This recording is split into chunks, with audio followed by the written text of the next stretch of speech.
And a part of that was a series of strands of a material going down in a kind of skirt-like design. So I just take some green stuff that I stretched off of a larger piece and create these little triangular tendrils to create the first layer of this texture.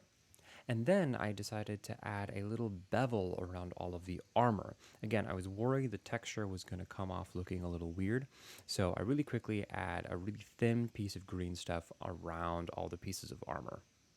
Once I had finished that, I add another piece of green stuff to act as the fingers for the other hand. For this one, I just added one big piece of green stuff in a kind of mitten shape, and then added all the grooves to separate the four different fingers.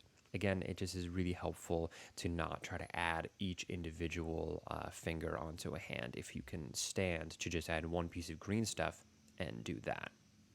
I then start working on the head. I add a large piece of green stuff in the loose shape of a squid's head, kind of having the elongated top. And then I also add these two little dots of green stuff that are going to act as the eyes.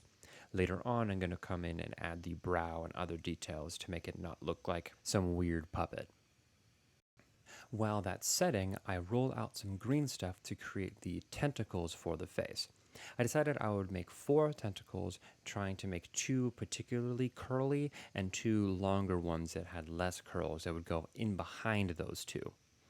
Here I add them to a little base to make sure I don't lose them on my cutting board, because I know for a fact if I didn't put them somewhere intentional, I would just totally forget where they are.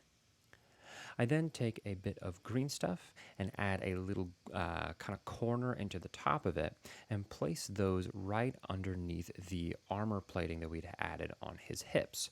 This is going to act as the larger pieces of the skirt, and I attach those really loosely in, as well as adding some onto the front.